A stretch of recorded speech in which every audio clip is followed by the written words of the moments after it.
le vent dans mes voiles. Et nous avions ce beau voile qui était au doux souffle de l'esprit, là, sur l'image tout à l'heure.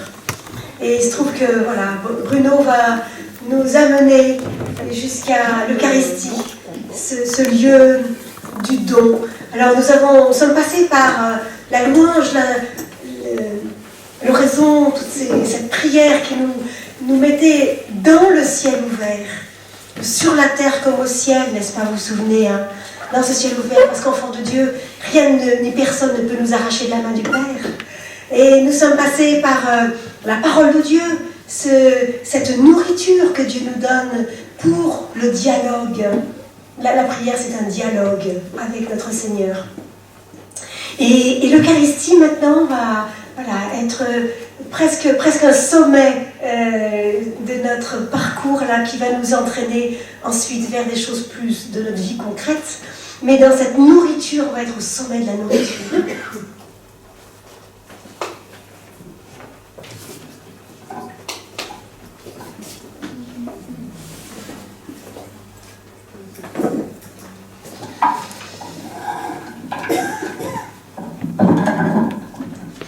Alors bonjour à tous, et puis je vous souhaite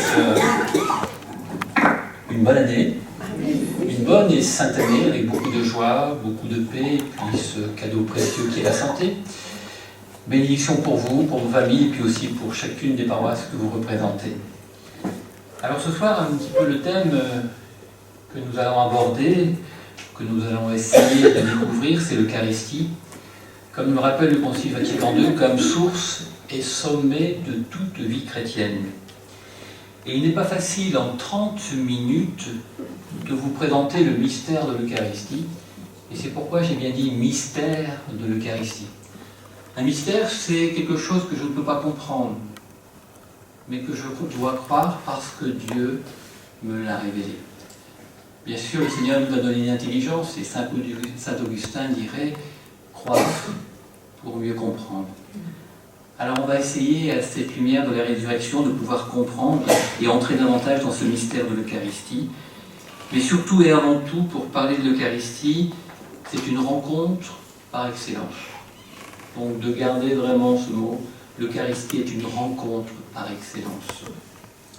Et quand on parle de rencontre, on va s'enraciner bien sûr dans toute la vie de l'Ancien Testament.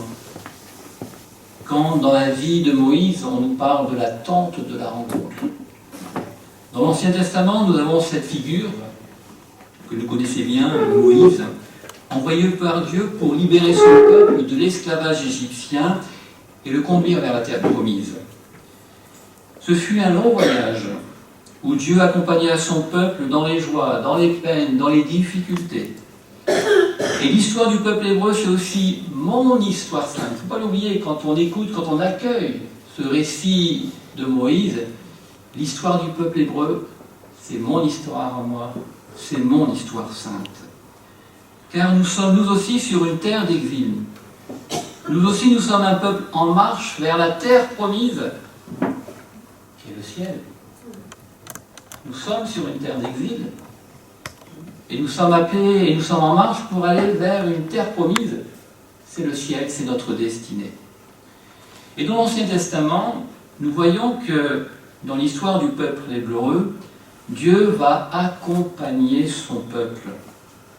Et nous allons nous arrêter sur cette tente de la rencontre. Et là, je m'appuie sur un passage de l'Exode, au chapitre 33, versets 7 à 11, qui nous dit: Moïse prit la tente et la dressa à l'extérieur du camp. À une certaine distance, il l'appela tente de la rencontre. Tous ceux qui consultaient l'Éternel allaient vers la tente de la rencontre, à l'extérieur du camp. Lorsque Moïse se rendait à cette tente, tout le peuple se levait. Chacun se tenait à l'entrée de sa tente et le suivait des yeux, jusqu'à ce qu'il ait pénétré dans la tente. Lorsque Moïse avait pénétré dans la tente, la colonne de nuée descendait et s'arrêtait à l'entrée de la tente. Et l'Éternel parlait à Moïse. Tout le peuple voyait la colonne de nuée s'arrêter à l'entrée de la tente, et tout le peuple se levait et adorait, chacun à l'entrée de sa tente. Moïse va conduire le peuple hébreu vers la terre promise. Et Dieu va accompagner son peuple chaque jour. Et pour signifier sa présence, c'est un peuple de nomades. Il pose le camp chaque jour. Il y aura la tente qui va signifier la présence de Dieu. Et à chaque fois que Moïse va entrer dans cette tente pour parler à Dieu, puisqu'il va parler à Dieu pour tout son peuple, il y a la nuée de lumière qui descend sur cette tente, qui manifeste la présence de Dieu. Et à ce moment-là, Moïse parle à Dieu. Et quand il sort de la tente, il en est transfiguré. Son visage est lumineux, à tel point qu'il faut même mettre un voile pour ne pas être ébloui par cette lumière. Quand on vit une rencontre avec Dieu, il y a une transformation. Chaque fois que Moïse rencontrait Dieu, il en sortait habité, transformé, son visage rayonnait la gloire et la lumière de Dieu. Et puis ce peuple va marcher vers la terre promise. Il y aura bien sûr l'arrivée en terre sainte. C'est un peuple nomade, en marche vers la terre promise. Une fois arrivé, ce peuple va se sédentariser, va s'installer. Alors commence l'histoire du royaume d'Israël avec les rois David et Salomon, qui vont construire un temple de pierre en l'honneur et à la gloire de Dieu. Le temple de Jérusalem va devenir la capitale de la religion juive. Au cœur de ce lieu, dans le Saint des Saints, se trouve l'arche avec les tables de la loi, avec le chandelier à 7 branches. Quand il est allumé pour les Juifs, il représente la flamme, il représente le buisson ardent, il signifie la présence de Dieu. Et puis, il y a la manne céleste. Et à l'entrée, un grand rideau, souvenir de la tente, et signe du lieu désormais de la rencontre. Donc, un peuple en marche, la tente de la rencontre, on arrive en Terre Sainte, un peuple qui va se sédentariser, on va construire un temple de pierre, et dans le Saint des Saints, il y a présent bien sûr de l'arche avec les tables de la loi, et puis il y aura ce rideau, souvenir de la tente de l'Ancien Testament, quelque part, voilà, la tente de la rencontre, qui manifeste le lieu de la rencontre. C'est le Saint des Saints. Il n'y avait que le grand prêtre, qui pour des raisons particulières, venait présenter les prières de son peuple au Seigneur. Voilà le lieu de la rencontre. Puis, bien sûr, il y a les synagogues. Vous le savez, pour les Juifs, sont des lieux où l'assemblée se retrouve pour écouter la parole de Dieu, la Torah. Le temple reste le lieu unique de la présence de Dieu et des sacrifices. Jésus va fréquenter ces lieux. Jésus, ne l'oublions pas, est un Juif. Il s'inscrit dans toute la tradition du judaïsme. Et ils sont nombreux les souvenirs de Jésus quand il part en pèlerinage avec la famille à Jérusalem. Il habitait Nazareth. Il va régulièrement plusieurs fois dans l'année avec sa famille en pèlerinage, et en particulier pour fêter la Pâque. Et de Nazareth à Jérusalem, il y a 80 km.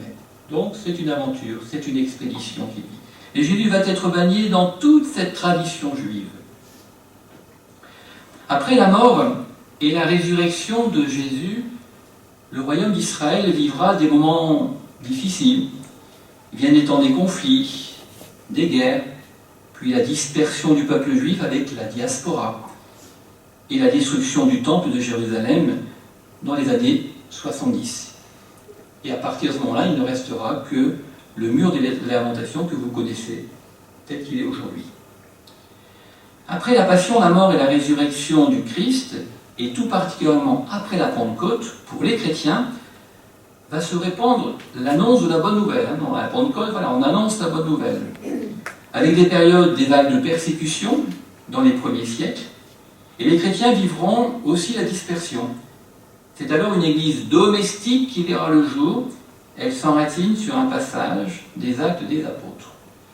Donc de bien comprendre, à un moment donné, c'est la destruction du temple. Et puis avec la Pentecôte, c'est l'annonce de la bonne nouvelle de l'Évangile, avec aussi la persécution, qui fait qu'il y a une dispersion qui va se vivre, mais à travers la dispersion, c'est l'annonce de la bonne nouvelle qui va se répandre aussi. Alors, il n'y a pas de lieu, il n'y a pas d'église pour se retrouver. Et il faut se cacher parfois. C'est une église domestique qui se vit à la maison et qui s'enracine sur les actes des apôtres. Ils se montraient assidus à l'enseignement des apôtres, fidèles à la communion fraternelle, à la fraction du pain et aux prières. Jour après jour, d'un seul cœur, ils fréquentaient assidûment le temple et rompaient le pain dans leur maison, prenant leur nourriture avec joie et simplicité de cœur. Donc nous retrouvons assidus à l'enseignement de la parole, fidèles à la communion fraternelle, à la fraction du pain et aux prières. C'est des parties que nous retrouvons dans la célébration de l'Eucharistie. Dans ce récit des actes s'enracine le mouvement de la célébration de l'Eucharistie. Et c'est en 155 que nous avons le témoignage par Saint Justin le Martyr des grandes lignes du déroulement de la célébration de l'Eucharistie qui sont restées les mêmes jusqu'à nos jours d'aujourd'hui. Qui fait que la messe telle que nous la connaissons aujourd'hui dans ses grandes parties trouve leur origine dans les temps apostoliques. Ça n'a pas tellement changé. C'est aussi le premier jour de la semaine, le dimanche, jour de la résurrection de Jésus, que les chrétiens se réunissent pour rompre le pain. Donc vous pensez qu'il y a des juifs qui vont devenir chrétiens, des juifs qui sont porteurs de toute la tradition juive. Donc il y a un changement radical, des choses vont se faire petit à petit. Et le jour du Seigneur va être choisi le dimanche.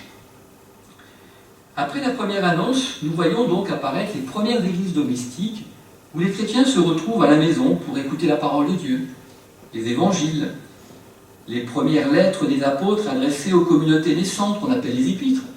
Imaginez un petit peu l'annonce de la bonne nouvelle, des disciples commencent à sillonner le bassin méditerranéen, on arrive dans une région, on annonce le Christ, une communauté en train de se former, et puis on y passe quelques mois, quelques années, et puis après on compte et les disciples continuent leur chemin. Mais ils vont continuer de correspondre avec ces communautés chrétiennes pour apporter un éclairage sur les évangiles. Et c'est pourquoi vous avez des épîtres, des lettres, à la communauté de Corinthe, à la communauté d'Éphèse. Il y a un disciple qui passe, il y a la fraction du pain. Mais l'Eucharistie au départ, voilà, on la vit à la maison. Donc on retrouve ces différentes parties, donc la parole de Dieu, la communion fraternelle et la fraction du pain. C'est au début du IVe siècle que l'on verra avec l'empereur Constantin la reconnaissance du christianisme comme religion. Donc tout particulièrement, en 313, l'édit de Milan met fin à la persécution des chrétiens sous l'Empire romain. Donc l'empereur Constantin va vivre une conversion. La tradition nous dit qu'il a, dans un rêve, où le Seigneur lui annonce que s'il met sur ses étendards la croix du Christ, il sera victorieux. C'est ce qu'il a fait. Il est sorti victorieux et suite à ça, va suivre sa conversion. Et c'est avec Constantin que va commencer tout simplement à avoir la reconnaissance de la religion chrétienne. Et à partir de 313, c'est la fin des persécutions des chrétiens dans l'Empire romain. Et à partir de ce moment-là, il y a une reconnaissance de la religion chrétienne qui va même devenir religion d'État en 370. Et au début du IVe siècle, avec cette reconnaissance, on va construire les premières basiliques à Rome, et puis les premières chapelles, églises qui vont se construire dans tout le bassin méditerranéen et dans tout l'Empire romain. Et nous trouverons là les lieux où, quand on vit la messe aujourd'hui, on se retrouve dans une église qui rassemble les chrétiens pour vivre l'Eucharistie. Donc c'est important de s'arrêter sur cette histoire tout simplement de la rencontre à travers le lieu, l'histoire de ce lieu qui est parti de l'attente de la rencontre. Alors maintenant je vais m'arrêter donc sur l'origine de l'Eucharistie. L'Eucharistie vient du grec qui signifie action de grâce à Dieu. Je rajoute bien à Dieu. Souvent on dit action de grâce, mais action de grâce à Dieu. Il rappelle les bénédictions juives pendant le repas. Donc n'oublions pas que nous sommes les héritiers et que nos grands-parents dans la foi, ce sont le peuple juif. Donc il y a tout cet enracinement, tout simplement, de la tradition juive que l'on trouve dans notre foi. Et dans l'Eucharistie, qui veut dire action de grâce à Dieu, nous retrouvons ces bénédictions juives pendant le repas, avec les œuvres de Dieu, la création, la rédemption, la sanctification que nous trouvons dans l'Eucharistie. Quand nous vivons la messe, quand nous vivons l'Eucharistie, nous entrons dans l'action de grâce, nous disons merci à Dieu pour la beauté de la création. Merci à Dieu pour la grandeur de la vie, pour cette vie qu'il nous a donnée. Quand nous célébrons l'Eucharistie, nous disons merci à Dieu pour le mystère de la rédemption. Il nous a sauvés, il nous a remis debout, par sa passion, sa mort, sa résurrection. Et par l'Eucharistie, nous disons merci à Dieu pour la sanctification, c'est-à-dire il continue de donner sa vie à travers ce mystère de l'Eucharistie, encore aujourd'hui. Alors regardons maintenant de plus près l'origine de l'Eucharistie. Vous le savez, c'est la dernière scène qui est l'institution de l'Eucharistie. Nous sommes, et tout cela se vit donc à la Pâque, à Jérusalem. Grand pèlerinage, tout le monde monte vers Jérusalem pour vivre la Pâque.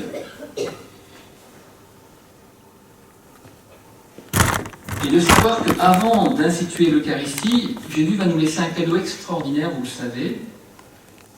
C'est un testament d'amour que le Christ va nous laisser. C'est-à-dire qu'avant de remonter vers son Père, il nous laisse un testament, des recommandations.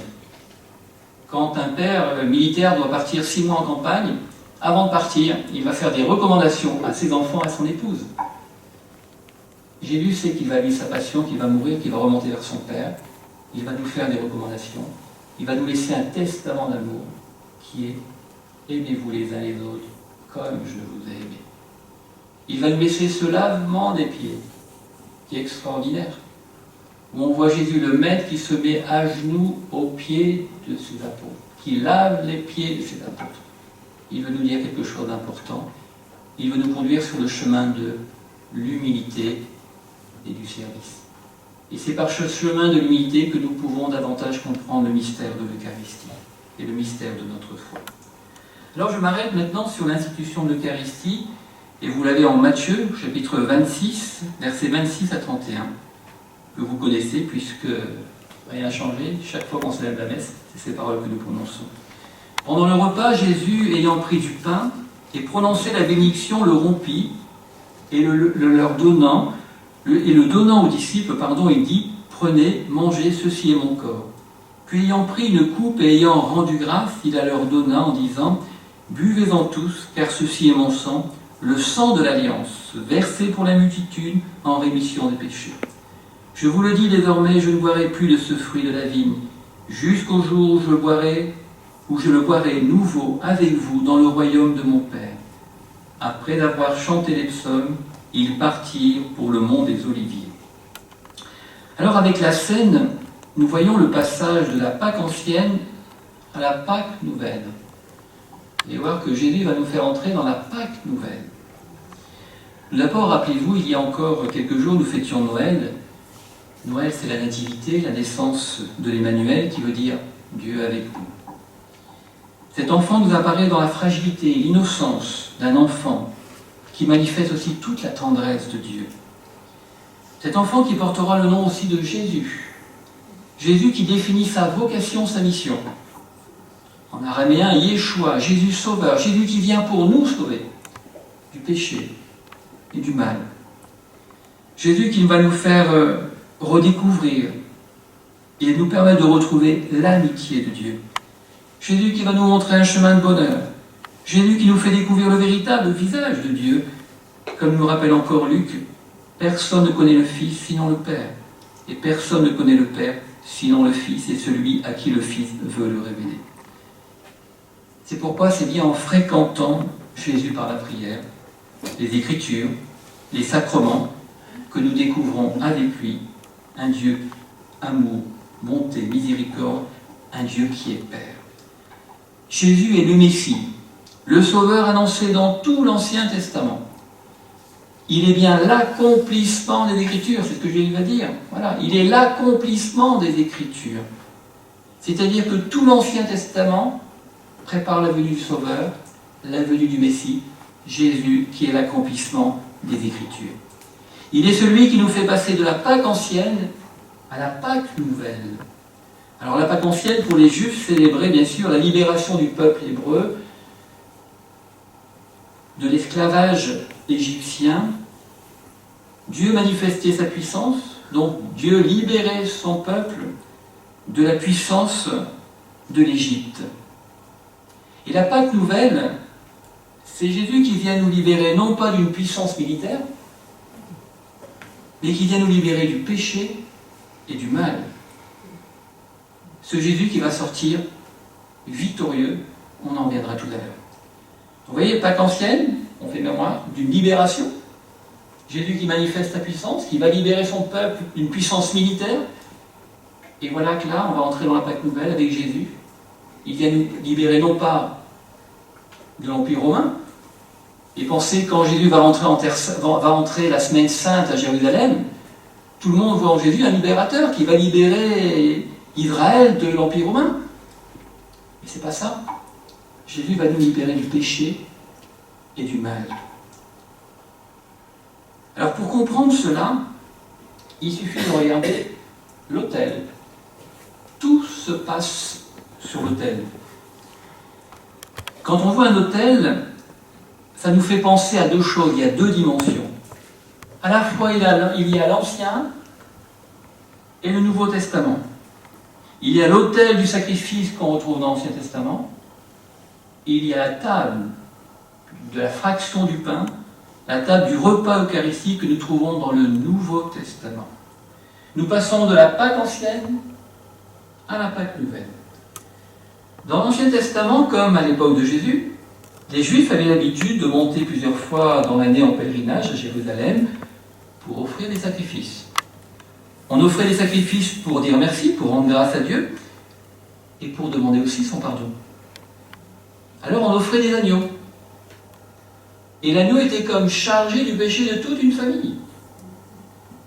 L'agneau que l'on offrait était chargé du péché de toute une famille, que l'on offrait en sacrifice pour recevoir le pardon de Dieu. Et Jésus, comme le dit Isaïe, va être le nouvel agneau silencieux que l'on mène à l'abattoir, qui va porter le péché de l'humanité entière, depuis le commencement jusqu'à la fin. Il va porter mon péché. Isaïe nous en parle dans le serviteur souffrant, dans le passage d'Isaïe, au chapitre 52, verset 13 et 53, verset 12. Maltraité, il s'humilie. Il n'ouvre pas la bouche comme un agneau conduit à l'abattoir. Comme une brebis muette devant les tondeurs, il n'ouvre pas la bouche. Il s'est dépouillé lui-même jusqu'à la mort. Il a été compté avec les pécheurs, alors qu'il portait le péché des multitudes et qu'il intercédait pour les pécheurs. Donc Jésus est le nouvel agneau qui porte le péché du monde. Il porte aussi mon péché. Il est l'agneau qui s'offre en sacrifice pour le salut du monde. Jean le Baptiste dira, « Voici l'agneau de Dieu qui enlève le péché du monde. » Par sa passion, sa mort et sa résurrection, Jésus nous fait entrer dans la nouvelle alliance. Nous sommes sauvés, le ciel est ouvert. C'est important ça. Nous sommes sauvés. Le ciel est ouvert pour nous. Notre foi s'appuie sur une victoire. Nous sommes sauvés. Le démon peut nous embêter, mais nous avons la certitude de sortir victorieux. Nous sommes sauvés, le ciel est ouvert. Alors j'aimerais petit à petit arriver aussi, bien sûr, à la dimension de l'Eucharistie. Alors maintenant, avec la Pâque nouvelle, fini les sacrifices. Sur notre route vers le ciel, voici le pain nouveau de l'Eucharistie, donné en nourriture. Chaque fois que nous célébrons la messe, c'est une nouvelle nativité. Vous savez, c'est beau, hein, en tant que prêtre, le mystère de Noël me le rappelle. Chaque fois que je célèbre la messe, c'est une nouvelle nativité. Vous vous rendez compte? Dieu qui vient nous visiter, Dieu qui se donne encore à nous aujourd'hui. Chaque fois que nous célébrons la messe, c'est une nouvelle nativité qui s'accomplit. Pensons à cette image de l'Emmanuel dans une mangeoire. L'évangéliste Luc fait vite le rapprochement. Une mangeoire. Il préfigure déjà ce Dieu qui va se donner un jour en nourriture. C'est déjà l'annonce de ce Dieu qui se donnera un jour en nourriture. Le Verbe, la parole se fait chair. Dieu vient nous visiter, Dieu se donne en nourriture. Oui, chaque fois qu'un prêtre prononce les paroles de Jésus, le pain et le vin deviennent le corps et le sang du Christ.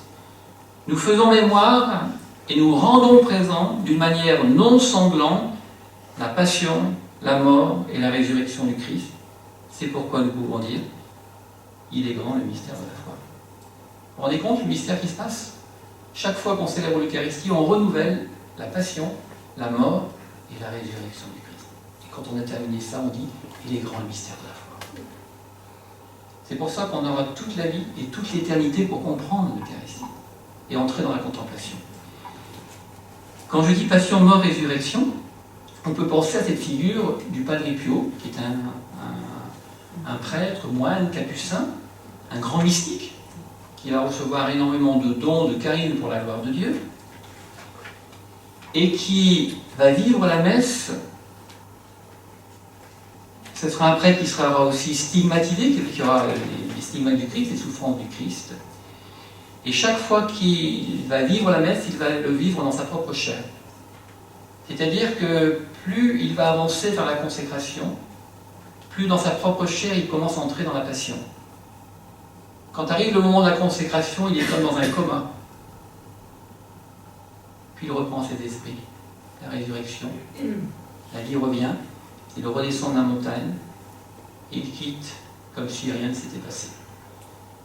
Si Dieu permet ça, il veut nous dire quelque chose aussi. C'est-à-dire que dans sa propre chair, le Padre Pio, quand il célébrait la messe, un cadeau que Dieu a fait à son Église, il nous permettait de voir que le prêtre configure le Christ, il est la passion, la mort et la résurrection du Christ, mais on le dit d'une manière non sanglante. Donc tous les dimanches, il ne se passe rien. Voilà. On ne le voit pas. L'Eucharistie est aussi un repas, comme nous le rappelle la scène. C'est pourquoi nous pouvons dire cette parole du Notre Père, donne-nous aujourd'hui notre pain de ce jour. Donc l'Ancien Testament, l'autel du sacrifice, toujours présent. On entre dans le Nouveau Testament, on reçoit ce cadeau que le Christ nous a laissé, l'Eucharistie comme un repas. Donne-nous aujourd'hui notre pain de ce jour. Cette nourriture qui nous vient du ciel nous fait penser à la manne céleste, c'est beau ça, pour soutenir le peuple hébreu sur son chemin vers la terre promise. On a tendance à l'oublier. Pendant 40 ans, dans le désert, chaque jour, les Israélites furent nourris de la manne. Elle tombait du ciel chaque jour et ressemblait à ces petits grains de gelée blanche qui se forment l'hiver. Il fallait la ramasser dès le matin, car elle fondait au premier rayon du soleil. Les Israélites étonnés s'écrièrent « Manou », c'est-à-dire « Qu'est-ce que cela ?» D'où est venu le nom, le mot de manne. C'est le pain que le Seigneur vous donne, dit Moïse, prenez-en une mesure pour chaque personne. Vous vous rendez compte, pendant 40 ans, Dieu va accompagner son peuple, avec cette délicatesse de le nourrir chaque jour de sa manne céleste. Comme une farine, ils vont avoir du pain. Pendant 40 jours, Dieu va nourrir son peuple. Préfiguration de l'Eucharistie. Alors ce pain venu du ciel, avec Jésus, à l'époque de Jésus maintenant, se manifestera dans les différents miracles que vous connaissez de la multiplication des pains. Nous voyons une foule nombreuse suivre Jésus, des hommes, des femmes, des enfants, des malades, des pauvres qui ont faim de la parole, qui ont faim de la présence de Jésus. Une foule qui a fait de nombreux kilomètres, fatiguée. Jésus est alors touché de compassion. Et bien souvent avec 5 pains et 2 poissons, il nourrit cette foule. Ces miracles préfigurent le mystère de l'Eucharistie. Jésus continue encore aujourd'hui de se donner en nourriture. Comme sur les routes de Palestine, il vient dans le sacrement de l'Eucharistie à la rencontre de tous. Jésus nous le rappelle, ce ne sont pas les gens bien portants qui ont besoin du médecin, mais les malades. Je ne suis pas venu appeler les justes, mais les pécheurs. Dans l'Eucharistie, Dieu vient pour tous. Et pas pour les bien portants, mais pour les malades. Alors nous vivons dans la messe la passion, la mort et la résurrection du Christ. Et nous recevons ce pain venu du ciel. C'est pourquoi après la consécration, avec le prêtre, nous pouvons dire « Il est grand le mystère de la foi ». Devant un tel mystère, nous pouvons nous tourner vers Marie. Elle a quelque chose à nous apprendre, à nous faire découvrir. Nous pouvons revenir sur le fiat, le oui de l'Annonciation. Marie, cette pauvre et humble jeune fille de Palestine, va oser l'aventure de Dieu. C'est-à-dire qu'elle a été choisie pour être la mère du Fils de Dieu. Quel mystère là aussi. Elle va dire oui. Et par son fiat, par son oui, l'Esprit Saint est descendu sur elle et le Verbe s'est fait chair. Dieu vient visiter son peuple, il vient à notre rencontre. Je vais peut-être quand même préciser, parce que même parfois, chrétiens, catholiques, on est mal à l'aise par rapport à ça, parce que ça dépasse la raison. Ça dépasse l'entendement. On sait bien que la vie, c'est le fruit de l'amour entre un homme et une femme. Là, on est dans un autre domaine. C'est inconcevable. Alors des fois, chrétiens, catholiques, on essaye d'arranger les choses. On dit non, de toute façon, Jésus, c'est le fruit de l'amour de Joseph et Marie. Et puis, il y a une grâce particulière qui le présentait comme le Fils de Dieu. On peut penser ça. Mais si Jésus était le fruit de l'amour humain entre Joseph et Marie, il serait vrai homme, pas de problème, mais il n'est plus vrai Dieu. Ça, vous voyez ce que je viens de dire? C'est une hérésie qui a été aussi combattue dans l'Église. Le projet fou de Dieu, c'est d'entrer dans l'histoire de l'humanité, de venir nous rejoindre. Alors, il appelle Marie. Marie qui dit oui. Et par son fiat, par son oui, si nous sommes là, c'est parce qu'elle a osé dire oui quand on y pense. Vous voyez la conséquence d'un oui? Énorme, énorme. Marie dit oui. Et par son fiat, l'Esprit Saint descend en elle et le Verbe se fait chair. Dieu se fait homme. Aujourd'hui, faisant le parallèle, chaque fois qu'un prêtre prononce les paroles de Jésus, au moment de la consécration, c'est comme un nouveau oui prononcé avec Marie. Quand je prononce les paroles de Jésus, comme Marie, je dis oui. Vous vous rendez compte jusqu'où va Dieu? Il attend mon oui. Et par mon oui, avec Marie, l'Esprit Saint descend. Et il y a une prière dans la messe qu'on appelle l'épiclèse, qui est l'appel à l'Esprit Saint. Quand le prêtre il impose les mains, il appelle l'Esprit Saint. Et c'est à ce moment-là, l'Esprit Saint descend et le pain et le vin deviennent le corps et le sang du Christ. Oui, il est grand le mystère de la foi. Quel mystère! Jésus est réellement présent dans l'Eucharistie. Oh, c'est costaud ça! On n'est pas chez les protestants là. On n'est pas dans la communion spirituelle. On ne fait pas simplement mémoire d'un événement qui est arrivé à une certaine époque. On rend présent un événement. On est en la présence de Jésus. Vous vous rendez compte? Comme s'il était là parmi nous. Il a passé un certain nombre d'années avec nous. Il nous a enseigné, il a guéri, il est remonté vers son Père. Il a institué l'Église, l'Église qui est sacrement, vous vous rendez compte? Par laquelle son corps mystique continue d'être présent parmi nous. Il nous parle dans sa parole. C'est pourquoi dans tous les sacrements, il y a la parole de Dieu qui est là. Il y a le Christ qui continue d'être agissant et qui vient nous rejoindre. Jésus présent dans l'Eucharistie, extraordinaire. Jésus réellement présent dans l'Eucharistie. Et là, nous avons un ami dans le diocèse qui peut nous aider à comprendre cela, c'est le curé d'Ars. Quand on voit le curé d'Ars, c'est un homme qui était passionné de l'Eucharistie. Et quand on voit le matin, il commençait très tôt, à 4h, 5h, aller dans son église. Et il aimait passer du temps certain devant le tabernacle, Tiens, la nouvelle tente de la rencontre, dans une église, tabernacle. Autrefois même, on mettait comment on appelle ça, un conopé. Il y avait un voile, on rappelle. Ben voilà, c'était quoi? Souvenir de l'Ancien Testament, la tente de la rencontre. Voilà. Et le curé d'Ars, il aimait passer beaucoup de temps au pied du tabernacle, il se mettait à genoux. Et il disait, il avait cette image, il était fils de paysan, il aimait venir au pied du tabernacle, au pied de Jésus Eucharistie, il est comme un chien qui vient se jeter au pied de son maître. Il aimait ce moment-là. Et combien de fois le curé d'Ars, pendant la messe, pendant qu'il faisait une homélie, il se tournait vers le tabernacle, il pointait le tabernacle, il était au centre, d'ailleurs on voyait bien, tout le monde le voyait bien. Il est là dans le sacrement de son amour, il est là, nuit et jour qui nous attend, il est là. Il est là, dans le sacrement de son amour, il est là, celui qui nous aime tant, il nous attend nuit et jour, il est là, il est là. Le curé d'Ars avait conscience de Jésus présent dans son Eucharistie. Alors bien sûr, la messe, c'est le moment de la rencontre, un moment extraordinaire. La messe avec ses différentes étapes. Et ce soir, je n'ai pas le temps de développer les différentes parties de la messe. Il faudrait qu'on vive une messe pour pouvoir l'expliquer. Mais il y a différentes étapes dans une messe. Tout d'abord, c'est la communauté, une famille qui se rassemble pour faire église. C'est le temps de l'accueil. Et puis, l'Eucharistie, c'est un chemin où nous allons monter vers deux montagnes. La première, c'est la montagne de la parole de Dieu. Et la deuxième montagne, c'est la consécration où Jésus est réellement présent. Donc l'Eucharistie, c'est un mouvement, voilà.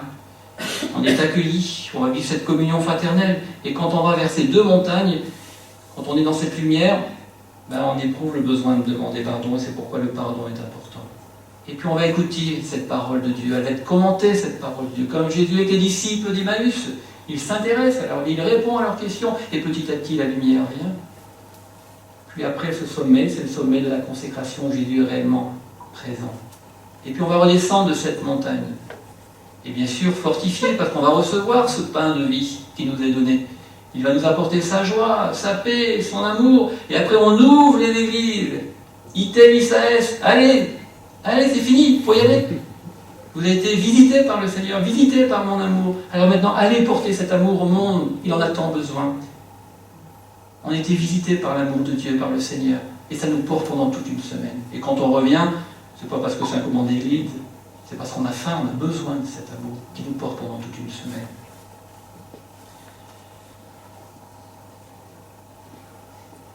Alors, voilà, la messe avec ses différentes étapes doit être le moment par excellence où nous vivons la rencontre. Voilà, la rencontre, il se passe quelque chose.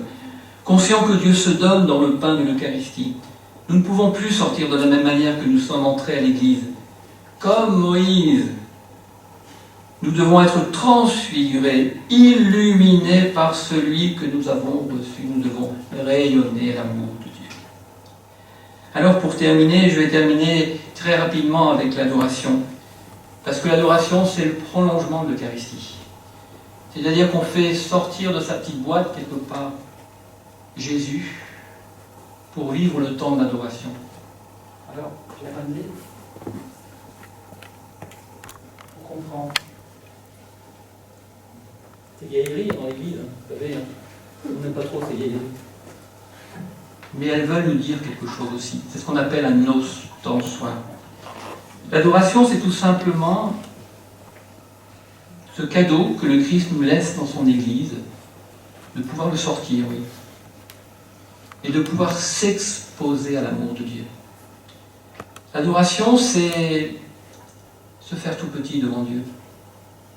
C'est être pauvre et de comprendre que j'ai tout à attendre de lui. De se retrouver comme Moïse, en haut de la montagne sainte. Il se déchausse, il se met à genoux, pas par soumission, pas du tout, mais parce qu'il est dans l'admiration, parce qu'il est dans l'action de grâce devant Dieu. Et le temps d'adoration, c'est ce temps où on va se poser et surtout on va se laisser rejoindre par l'amour de Dieu. Vous voyez, l'ostensoir, c'est un soleil. La forme du soleil, il éclaire, il apporte la lumière, il réchauffe les cœurs. L'adoration, on va s'exposer à l'amour de Dieu. Il n'y a rien à dire, rien à faire. On s'expose à la lumière de Dieu. Comme on s'expose sur une plage au soleil. On s'expose au soleil. Il ne se passe rien du tout. Et pourtant, on ne sent rien du tout, mais notre peau, elle commence à brunir. Et pourtant, on ne ressent rien du tout. Quelque part, l'adoration, c'est ce cadeau de pouvoir s'exposer, c'est-à-dire on vient avec tout ce qui fait notre quotidien, avec notre histoire, avec nos blessures, avec nos peines, avec nos inquiétudes, et on s'expose tout simplement à l'amour de Dieu, et on se laisse rejoindre par l'amour, par la bonté de Dieu. Pour compléter cela, je vais m'appuyer sur le témoignage d'André Frossard. André Frossard a écrit un livre, « Dieu existe, je l'ai rencontré ». Un grand journaliste catholique. Mais avant d'être catholique, n'oublions pas qu'André Frossard était le fils du premier secrétaire du Parti communiste au début du siècle dernier. Il a grandi avec les œuvres de Staline, qui étaient sa Bible. Sur son livre de chevet, c'était les œuvres de Staline. Il va être un brillant étudiant à la Sorbonne, et un jour, je ne sais pas pourquoi, au lieu d'entrer à gauche, il rentre à droite. Il rentre dans une église, dans une chapelle, et il voit, comme il le dira, au fond, comme une prière d'autrefois, des temps d'autrefois. Et il est attiré par un soleil lumineux. C'est le temps d'adoration. Par ce soleil lumineux, il se passe quelque chose, il est attiré. Alors il vient se poser, tout simplement, devant Jésus Eucharistie, il ne comprend pas. Et quand il sort, il dira, « Je suis entré athée dans cette chapelle, j'en suis sorti croyant. » Pour comprendre la messe comme l'adoration, à un moment donné, il n'y a plus de mots, mais simplement une expérience à vivre. La messe, l'adoration, c'est une expérience à vivre. Alors oui, l'Eucharistie doit être et doit devenir chaque jour davantage la source et le sommet de notre vie chrétienne. Voilà. Amen. Amen.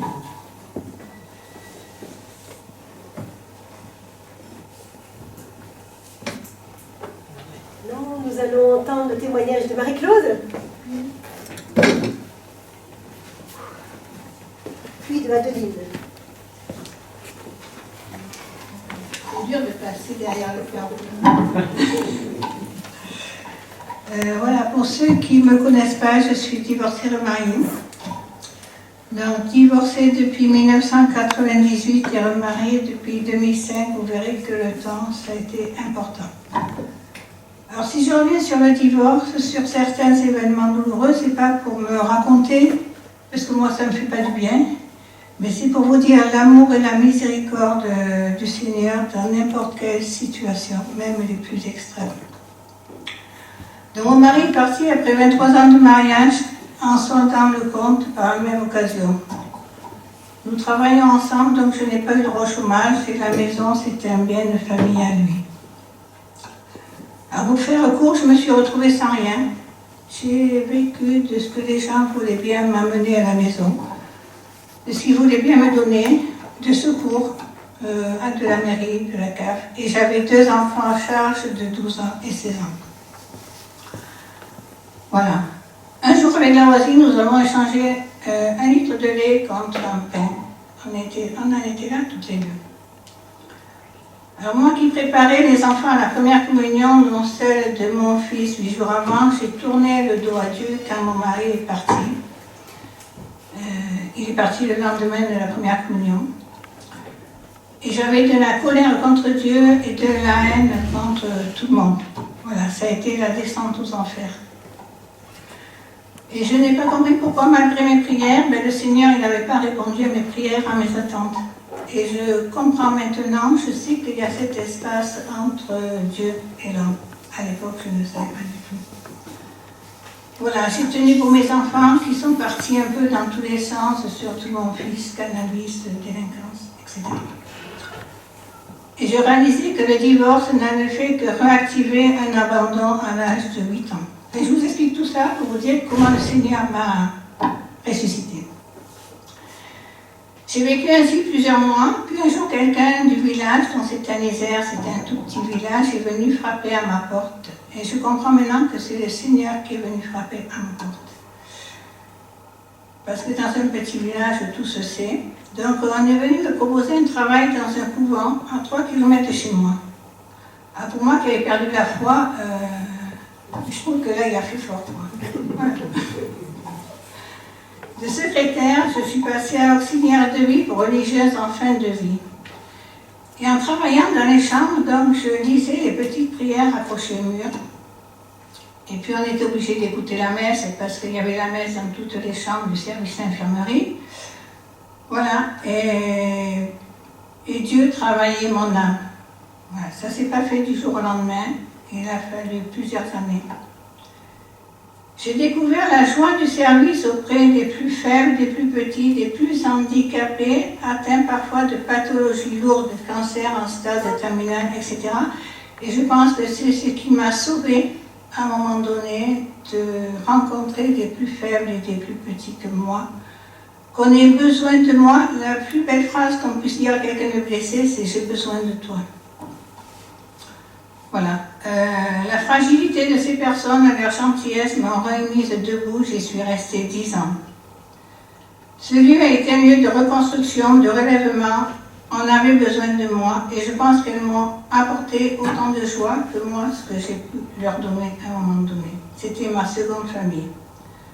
Embauchée en CDI à temps plein, j'avais la tête hors de l'eau. J'ai pu trouver un HLM, mener une vie normale. Je vais venir petit à petit à l'Eucharistie. J'ai recommencé à communier progressivement, mais je restais au fond de l'église. Je n'osais pas m'approcher de la croix. À l'époque, le mot croix, ça me rejoignait très fort.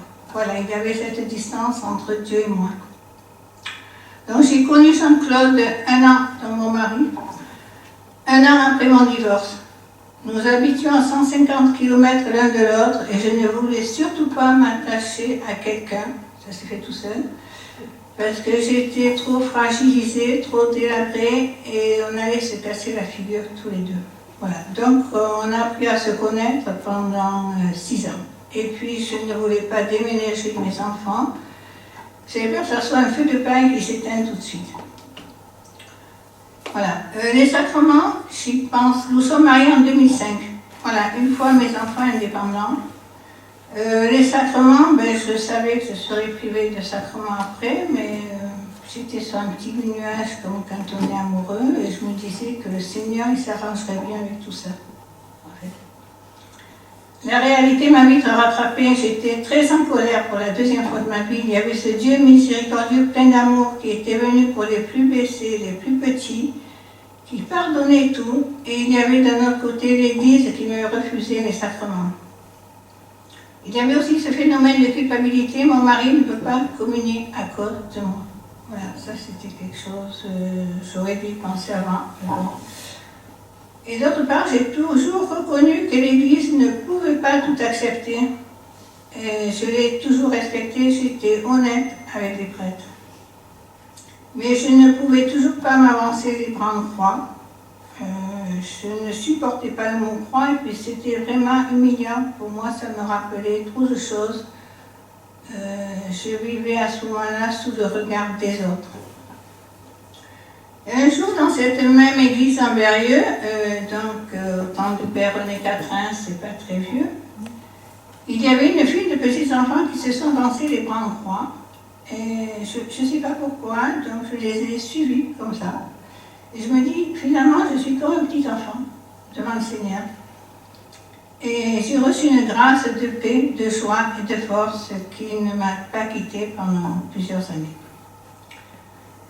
À un moment donné, avec le Pape François et grâce aussi au Père Bruno et au Père Thomas, j'ai senti une miséricorde plus grande dans l'Église pour l'accès à la communion des personnes dans ma situation. Cela a été une grande joie pour moi, mais ça ne m'a pas aidé. il y avait ce prenez, mangez-en tous, et moi le tous, ça m'a frappé pendant des années. Et je pouvais prendre le corps du Christ à ce moment-là, mais en même temps, j'avais l'impression de revenir en arrière et de balayer toutes ces grâces que j'avais reçues quand je m'avançais les bras en croix. Voilà. C'était un peu un dilemme pour moi. Voilà. Et pendant 2 ans, chaque Eucharistie, j'ai demandé au Seigneur, là, tout un bout de banc, parce que j'étais un bout de banc maintenant devant, ça y est, j'avais fait la démarche. Que veux-tu que je fasse pour toi? À chaque Eucharistie, c'était la même interrogation et le même silence de Dieu. Le silence de Dieu, c'est quelque chose, quand j'en parle encore, qui m'émeut beaucoup. Parce qu'à l'époque, je n'ai pas compris. Et devant le prêtre, à l'improviste, je communie ou pas, mais je ne pouvais pas continuer comme ça. J'étais passée de vivre sous le regard des autres à vivre sous le regard de Dieu. Et en fait, moi, quand je demande quelque chose, mon mari lance quelque chose, j'aime bien qu'on me réponde tout de suite. J'étais toute seule, j'ai élevé 2 enfants toute seule en travaillant en temps complet et je ne disais pas les choses 3 fois. Voilà, il faut que je m'améliore un petit peu.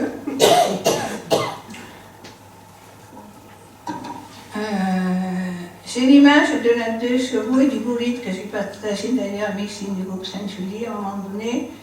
Avant, j'étais une 2 chevaux qui avait des dératés, qui avait des pannes, qu'il fallait amener au garage sans arrêt. Pour moi, le garage, c'était les amis, c'était pas encore Dieu. Et puis à un moment donné, je me suis retrouvée au volant d'un bolide, c'est-à-dire que ça allait à toute vitesse, mais je voudrais bien que ça aille encore plus vite à la limite. Et je demande au Seigneur qu'il dirige la voiture, je crois qu'il n'a pas encore trouvé. Un jour, j'étais à Paris-Monial avec le groupe de prière de Sainte-Julie. Au moment de la communion, j'ai reçu cette parole en plein cœur.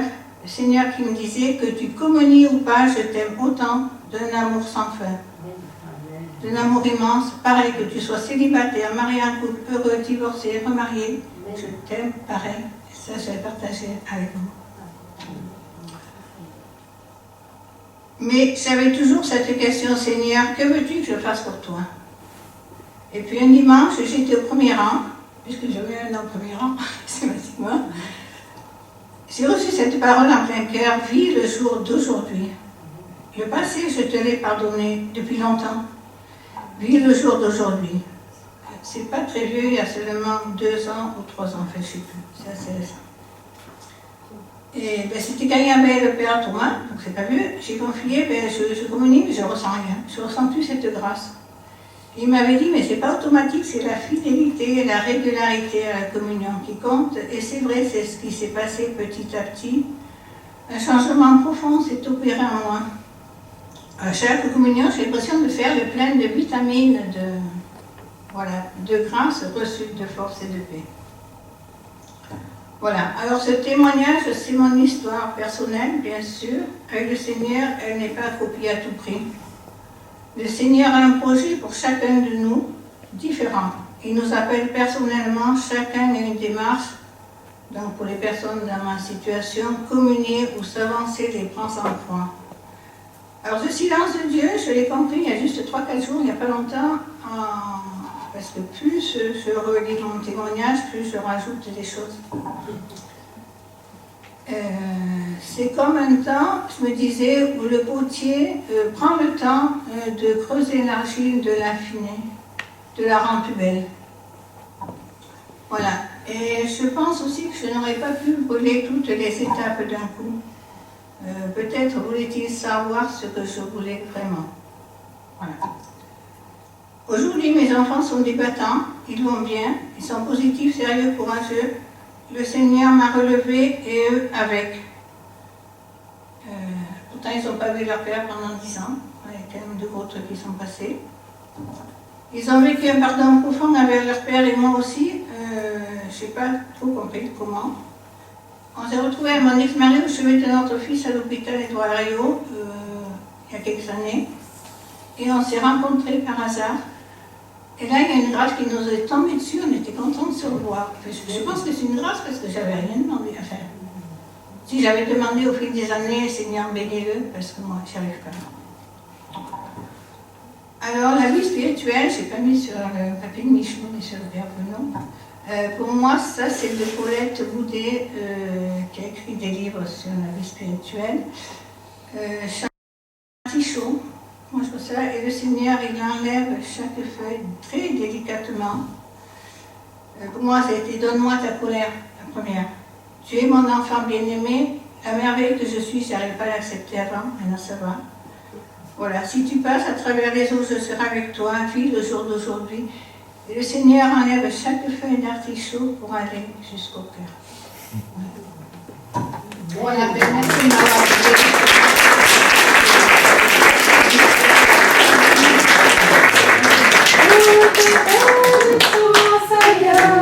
Père, Fils et Saint-Esprit, nous te bénissons, Seigneur, toi la source de la vie.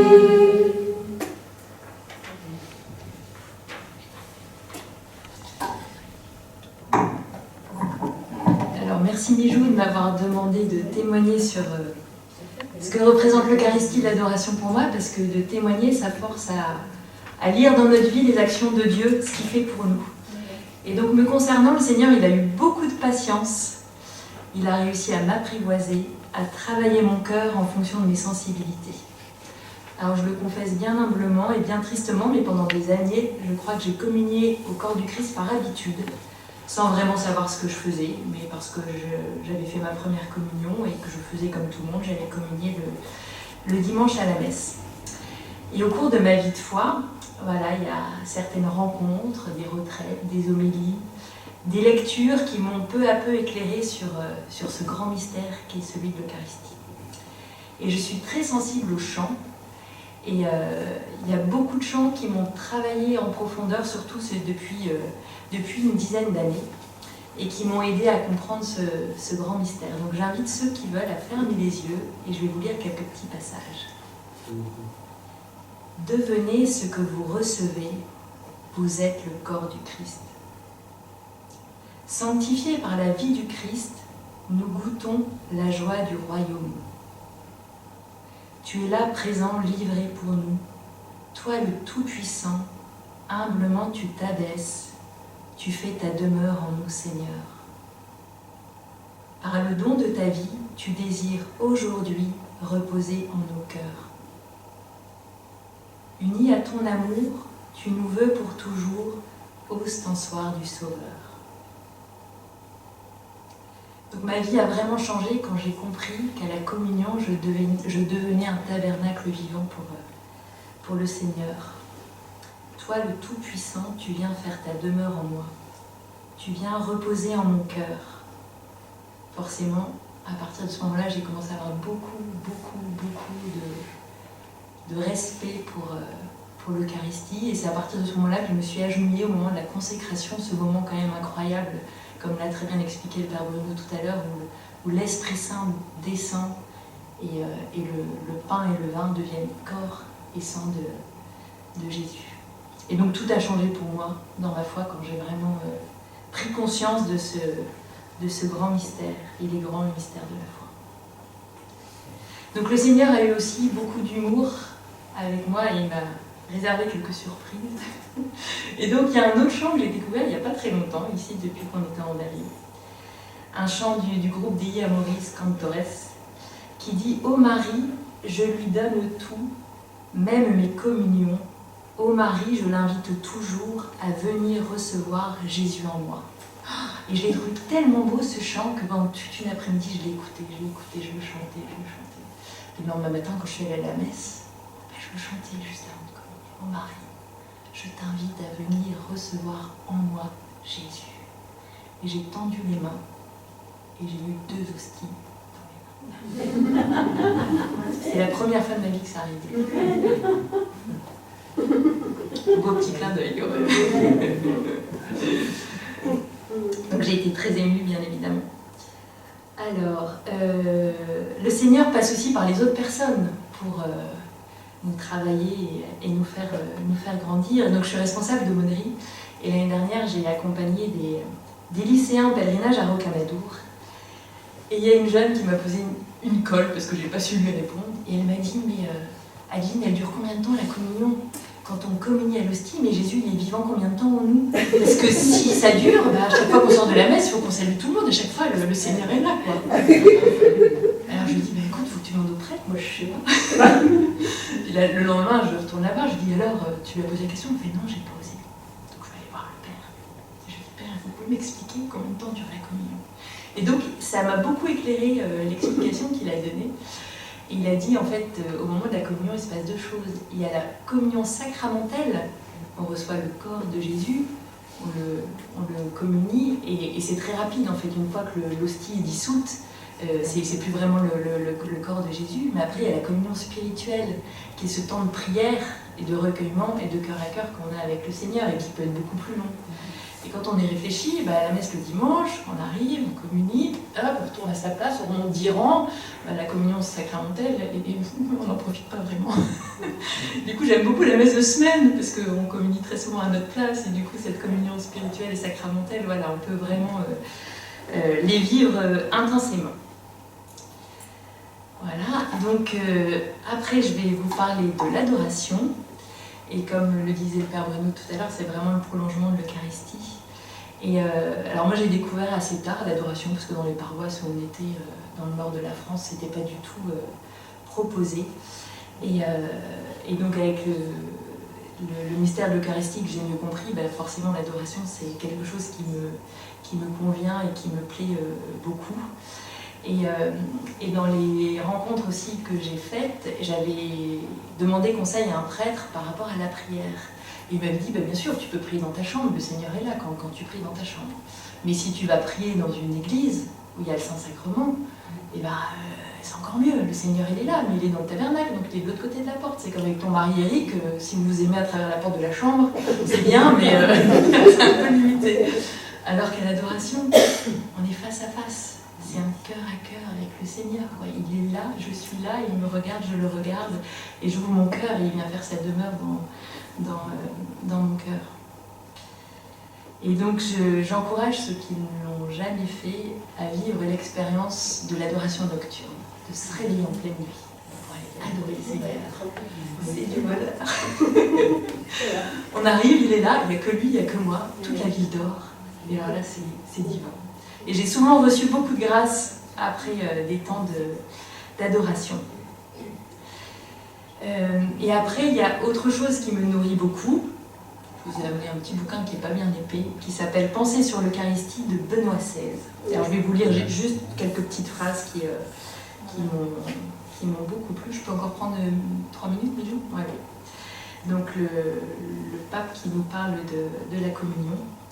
Et qui dit « Si l'homme mange du pain normal, ce pain dans le processus de la digestion devient partie de son corps, transformé en substance de vie humaine.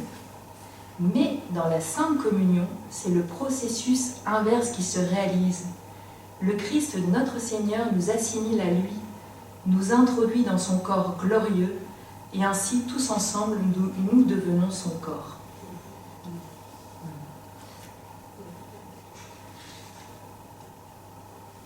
Celui qui demeure en moi et moi en lui, dit le Seigneur, celui-là porte beaucoup de fruits. Le secret de la fécondité spirituelle est l'union à Dieu, une union qui se réalise surtout dans l'Eucharistie, appelée à juste titre également communion.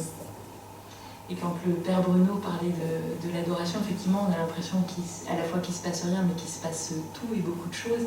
Et moi, j'ai vraiment cette sensation, je ne sais pas si c'est le bon terme, mais de venir puiser à la source et de venir ouvrir mon cœur pour qu'il m'inonde de grâce d'Esprit Saint, pour qu'après ça déborde et ça rejaillisse sur ceux qui m'entourent. Alors je ne sais pas si je repars avec un visage transfiguré, mais je crois que je reviens vraiment transformée. Et donc tout ça pour dire que si je jette un regard sur les années passées, c'est vrai que depuis qu'on est dans ce diocèse, j'ai l'impression d'avoir chaussé des bottes de 7 lieues dans la foi. Et toutes les rencontres qu'on a faites avec Eric, les responsabilités qu'on a prises au sein de la paroisse et de l'aumônerie, nous font vraiment grandir spirituellement. Et voilà, donc je rends grâce pour notre arrivée ici.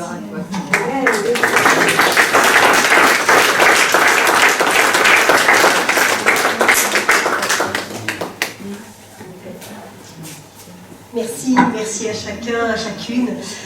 Et il est un peu tard, mais on prend quand même un quart d'heure de partage. Vous êtes d'accord? Vous survivez? Bon.